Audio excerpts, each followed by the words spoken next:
सलाम जय ख्रिस्त सर्व माझ्या ख्रिस्ती प्रीतीमध्ये माझ्या सर्व प्रियजनांना सर्व व्ह्यूअर्सला सर्वांचं मी स्वागत करते। तुम्ही सर्व कसे आहात? तुम्ही सर्व बरे आहात हा माझा विश्वास आहे, कारण जो जिवंत देव मला सांभाळतो तोच खरा जिवंत परमेश्वर प्रभू येशू ख्रिस्त तुम्हाला पण सांभाळतो। आपल्या सर्वांना तो सांभाळतो आणि समय ही वेळ त्यांनी दिलेली आहे आणि त्याची उपकार स्तुती त्याचा धन्यवाद करूया प्रियजनांनो आणि त्याच्या सुंदरशा जीवित लिखित वचनाकडे वळूया। आजचं मेन वचन आहे येशूचा मृत्यू। प्रभू येशू ख्रिस्ताचं जेव्हा बलिदान होते प्रियजनांनो आणि जेव्हा प्रभू येशू ख्रिस्त प्राण देतात त्यावेळेस काय होते प्रियजनांनो ते आपण थोडक्यात बघणार आहोत प्रियजनांनो। मत्तेकृत शुभवर्तमान याचा 27वा अध्याय आणि मग 50th वर्ष 50th वर्ष 27th चॅप्टर 50th वर्ष। मग येशूने पुन्हा मोठ्याने ओरडून प्राण सोडला तेव्हा पहा पवित्र स्थानाचा जो पडदा होता तो वरपासून खालपर्यंत फाटून दुभागला म्हणजे असा झाला। जसं समुद्र कसं परमेश्वराने दुभागले ना तसा हा पवित्र स्थानाचा पडदा दुभागला प्रियजनांनो आणि तो वरपासून खालपर्यंत फाटून दुभागला। भूमी कांपली, खडके फुटले। खडक म्हणजे काय? मोठे मोठे दगड असतात ना, मोठे दगड त्याला खडक म्हणतात। तो खडक फुटले, थडगी उघडली। थडगी म्हणजे काय? जे मेलेले लोक होते ना त्याच्या थडगी म्हणजे जे इजिप्त लोक त्या अशा गुहेमध्ये ठेवतात ना मम्मी रेस्टोरेंट करून, तर तशी जी त्या थडगी ज्याला म्हणतात ती थडगी उघडली प्रियजनांनो आणि निजलेल्या पवित्र जनातील पुष्कळ जणांची शरीरे उठवली गेली आणि ते त्यांच्या पुनरुत्थानानंतर थडग्यातून निघून पवित्र नगरात गेले आणि अनेकांनी पाहिले आणि अनेकांना दिसले, म्हणजे अनेकांनी पाहिले दिसले। शताधिपती, बघा जो शताधिपती होता, मेन जो अधिकारी होता प्रभू येशू ख्रिस्ताला मारणे आणि सगळं काही त्याला कसं मारायचं सगळे ते सैनिकांचा जो अधिपती होता, शताधिपती म्हटलेले, शताधिपती व त्याच्याबरोबर येशूवर पहारा करणारे हा भूमिकंप व घडलेल्या गोष्टी पाहून अत्यंत भयभीत झाले। बघा काय झालं? भूमिकंप व घडलेल्या गोष्टी पाहून अत्यंत भयभीत झाले व खरोखर हा देवाचा पुत्र होता असं त्यांनी सुद्धा कबूल केलं प्रियजनांनो। बघा जे मारणारे होते, ज्यांनी प्रभू येशू ख्रिस्ताला मारलं, त्यांनी सुद्धा त्याच वेळेस कबूल केले की खरोखर हा देवाचा पुत्र होता प्रियजनांनो। अजून तुम्हाला कोणती गवाही पाहिजे? अजून तुम्हाला कोणती साक्षाची गरज आहे प्रियजनांनो? जो मारणारे होते त्यांनी सुद्धा कबुली दिली की खरोखर हा देवाचा पुत्र होता प्रियजनांनो असे म्हणाले। त्यांनी असे म्हणून दाखवले की खरोखर हा देवाचा पुत्र होता। तेव्हा पुष्कळ स्त्रिया दुरून ते पाहत होत्या, त्या येशूची सेवा करीत गालिलाहून त्याच्या मागे आल्या होत्या। त्यांच्यामध्ये मग्दलिया मरिया, याकोब व योसे यांची आई मरिया व जब्दीच्या मुलांची आई या होत्या। परमेश्वर या सुंदरशा वाक्याला वाटतं आशीर्वाद देऊ आणि आपणा सर्वांना आशीर्वाद देऊ प्रियजनांनो। आज मला परमेश्वराने जे मला मार्गदर्शन केलं मी तुम्हाला ते मार्गदर्शन करू इच्छिते प्रियजनांनो। येशूच्या बलिदानाच्या द्वारे त्याने आपल्याला काय काय बेनिफिट मिळालं प्रियजनांनो। तुम्हाला आणि मला प्रभू येशू ख्रिस्ताच्या पवित्र बलिदानाच्या द्वारे मला आणि तुम्हाला काय काय लाभ मिळाले, लाभ काय काय झालेला आपल्याला ते आपण आज बघणार आहोत प्रियजनांनो. जेव्हा प्रभू येशू ख्रिस्ताचं बलिदान झालं प्रियजनांनो, जेव्हा प्रभू येशू ख्रिस्ताचं बलिदान झालं, बलिदान होण्याच्या आधी स्वर्गीय पिता परमेश्वर यहोवा आणि मनुष्यामध्ये जी पापाची दरी होती आणि जे पवित्र स्थानाचा जो पडदा होता तेही मी थोडस ड्रॉ केलेलं आहे प्रियजनांनो.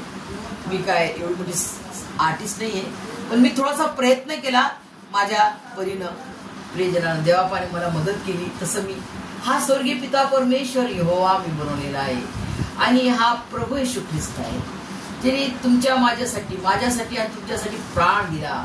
आणि जेव्हा प्रभू येशू ख्रिस्ताचा पवित्र पवित्र बलिदान होतो तेव्हा हा जो पवित्र स्थानाचा जो पडदा असतो, ज्या पडद्याच्या मागे स्वर्गीय पिता परमेश्वर यहोवा आहे, तो जो पडदा आहे त्याच्यापर्यंत आपण पोहोचू नाही शकत. त्या पडद्याला आपण क्रॉस नाही करू शकत होतो, परंतु प्रभू येशू ख्रिस्ताच्या बलिदानाच्या द्वारे हा जो पडदा आहे तो पवित्र स्थानाचा पडदा वर पासून खालपर्यंत फाटला आणि तो दुभागला म्हणजे वेगळा झाला, पूर्ण फाटला. जशी ती दरी होती, जो लाल समुद्र होता तो स्वर्गीय पिता परमेश्वर यहोवाने महान असा संदेश मोशेच्या द्वारे तो दुभागला म्हणजे काय, हे दोन भाग झाले असे. आणि ही सुपीक भूमी केली. तसं प्रभू येशू ख्रिस्ताच्या पवित्र पवित्र बलिदानाच्या द्वारे तुम्हाला मला या पवित्र स्थानाचा जो पडदा आहे तो वर पासून खालपर्यंत फाटला आणि तुम्हाला मला प्रभू येशू ख्रिस्ताने स्वर्गीय पिता परमेश्वरा संगती तुमचा आणि माझा जो समेट कधी न होणार होता तो समेट त्याने केला. प्रियजनांनो, तो समेट केला स्वर्गीय पिता परमेश्वर यहोवा आणि मनुष्याला प्रभू येशू ख्रिस्ताने आपल्याला एक केले. प्रियजनांनो, जी आज्ञा भंग केली होती आपण आदामाने हवाबाईनं जो मूळ पाप केला होता, तो मूळ पाप दूर करण्यासाठी प्रभू येशू ख्रिस्ताच्या पवित्र पवित्र बलिदान हे खूप आवश्यक होतं. हे नाही होणार तर आपण त्याचे लेकर त्याच्या जवळ जाऊ शकत नाही.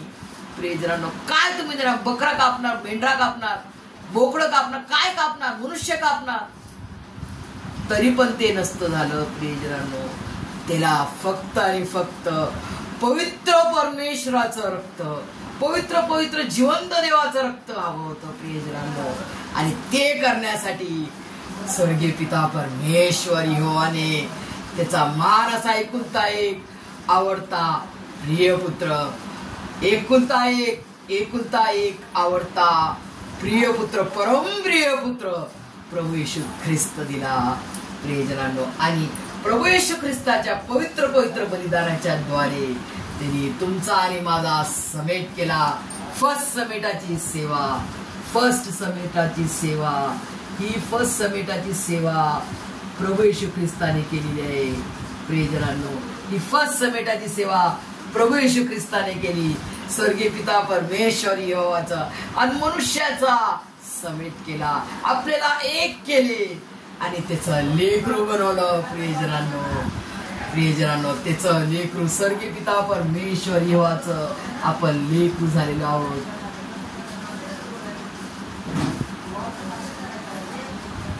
त्याला अब्बा बाप्पा म्हणण्याचा अधिकार दिला. केवढा मोठा अधिकार आहे. अब्बा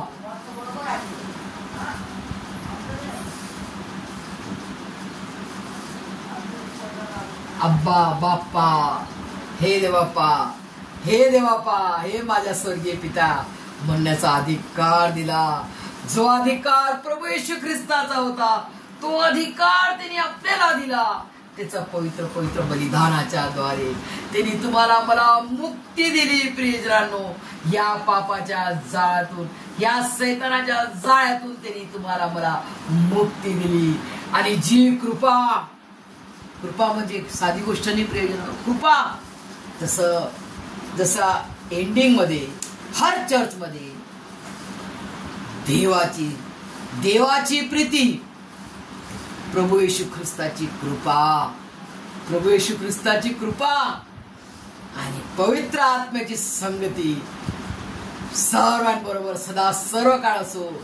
जसं प्रत्येक सेवक उच्चारतो प्रियजनांनो, आपल्या वेदीवरून उच्चारतो आणि आपल्या मंडळीला आशीर्वाद मिळतो. तो हा आशीर्वाद आहे कृपा, प्रभू येशू ख्रिस्ताची कृपा. प्रियजनांनो, ही कृपा आपल्याला मिळाली. कृपेवर कृपा, कृपेवर कृपा आणि कृपेवर कृपा माझ्यावर आणि तुम्हा सर्वांवर प्रभू येशू ख्रिस्ताच्या द्वारे आपल्याला मिळालं प्रियजनांनो. आणि प्रभू येशू ख्रिस्ताची शांती, तो शांतीचा राजा आहे. प्रभू येशू ख्रिस्त शांतीचा राजा आहे आणि तो शांतीचा राजकुमार आहे. त्याची शांती त्याने आपल्याला दिली. सार्वकालिक जीवन मला आणि तुम्हाला मिळालं प्रियजनांनो. आणि जो श्राप आपल्याला होता, जो श्राप आपल्याला स्वर्गीय पिता परमेश्वर यहोवाने दिला होता की तुम्ही घाम गाळाल, तुम्ही कष्ट कराल, तुम्ही काबाळ कष्ट कराल, घाम गाळाल, तेव्हा तुम्ही अन्न खाल. तो जो श्राप होता, तो श्राप माझ्यावरून आणि तुमच्यावरून प्रभू येशू ख्रिस्ताच्या पवित्र पवित्र बलिदानाच्या द्वारे त्याने मिटवून टाकला. श्राप, नो श्राप. आणि जो पाप होते, जे पाप आपण केलेले, तो श्राप, तो पाप त्याने हटवून टाकले, मिटवून टाकले. नो पाप. त्याच्या पवित्र पवित्र रक्ताने त्याने आपल्याला धुवून काढले प्रियजनांनो. आणि जे रोग, जो रोग आजार, सर्व रोग तो त्यांनी आपल्यावर घेतले. सारे रोग त्याच्या मार खालेल्या फटक्यांनी, माझ्या प्रभू येशू ख्रिस्ताला मारलेल्या फटक्यांनी मला आरोग्य प्राप्त झाले आहे आणि मी बरी झाले आहे.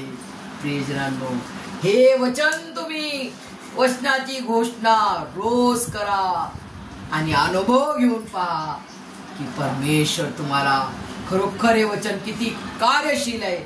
मग तुम्ही पण छाती ठोक ठोकपणे म्हणा की माझ्या प्रभू येशू ख्रिस्ताला मारलेल्या फटक्यांनी मला आरोग्य प्राप्त झाले आहे आणि मी बरी झाले आहे. प्रियजनांनो, सर्व रोग, एक नाही दोन नाही, जितके रोग आहेत सारे रोग त्यांनी त्याच्यावर घेतले आणि त्यांनी घेऊन गेला. 2000 वर्षापूर्वी हे सर्व तो घेऊन गेला. आता नो श्राप, नो पाप, नो रोग आजार, ओनली सार्वकालिक जीवन, शांती समेत, मुक्ती, कृपा, शांती, सार्वकालिक जीवन. प्रियजनांनो, हे त्यांनी तुम्हाला मला दिले आहे आणि ते 1-2 दिवसासाठी नाही, त्यांनी सार्वकालिक समेट केला आहे. सार्वकालिक मुक्ती दिली आहे, सार्वकालिक कृपा दिली आहे, सार्वकालिक शांती दिलेली आहे आणि सार्वकालिक जीवन त्यांनी भरभरून देऊन टाकले. प्रियजनांनो, बहुत आहेत का जीवन, ज्याला हिंदी मध्ये म्हणतात चोर आया, चोर आता है क्यों? चोरी करने. शैतान क्यों आता है? नाश करने, घात करने, नाश करने. और प्रभु यीशु मसीह क्यों आया? जीवन देने. कौन? कितना जीवन? थोड़ा 10 साल का जीवन, 20 साल, सार्वकालिक, हमेशा की, त्याला हिंदी मध्ये काय म्हणतात, अनंत जीवन, अनंत काल का जीवन. सार्वकालिक जीवन मराठीत म्हणतो आपण, अनंत कालचं जीवन म्हणजे इटर्नल लाईफ. इंग्लिश मध्ये काय? Eternal life. कधी मरणार नाही आपण. परमेश्वर आपला जिवंत परमेश्वर, सदा सर्व काळ युगान युग जिवंत राहणार परमेश्वर आहे आणि त्याचे आपण लेकरं बनलो तर आपण देखील त्याच्या संगती युगान युग जिवंत राहू. प्रियजनांनो, म्हणजे सार्वकालिक, नेहमीसाठी, सार्वकालिक साठी आम्ही त्याच्या संगती जिवंत राहू. प्रियजनांनो, हे सर्व त्याच्या प्रीतीचा, त्याच्या प्रीतीपूर्ण बलिदानाच्या द्वारे तुम्हाला मला काय काय बेनिफिट, काय काय लाभ मिळाले बघा ना. प्रियजनांनो, असा परमेश्वर कोण आहे? तसा माझा प्रभू येशू ख्रिस्त आहे, तसा माझा स्वर्गीय पिता परमेश्वर यहोवा आहे. असा कोण आहे? प्रियजनांनो, तुम्हाला मला तू काय मागतो? फक्त मोहरीच्या दाणे एवढा विश्वास. आणि हे सर्व काही खजाना तुमचा आहे. प्रियजनांनो, हे बोनस आहे का? साधं डबल बोनस आहे का? नाही, हे सार्वकालिक बोनस आहे. सार्वकालिक देना बँक, सार्वकालिक देना बँक. हा देना बँक आहे प्रियजनांनो. हे परमेश्वराचा देना बँक आहे. म्हणून मी तुम्हाला लास्ट टाइम माझ्या याच्यामध्ये लिहिलेलं आहे की परमेश्वराचा हा देना बँक आहे. तो काहीच घेत नाही, सर्व काही तो देत आणि देत आणि देतच राहतो. असा महान परमेश्वराला काय देणार प्रियजनांना? आपण काय देऊ धन्यवाद देण्यासाठी?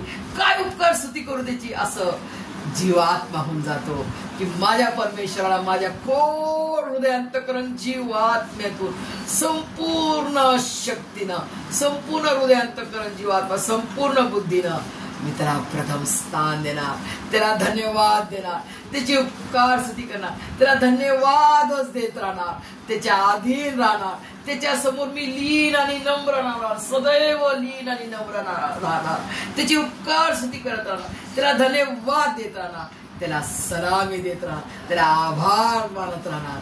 प्रियजनांनो, हे सर्व समजण्यास मला आणि तुम्हाला परमेश्वर त्याच्या स्वर्गीय भांडारातून आशीर्वादाने भरभरून काढो. आमेन.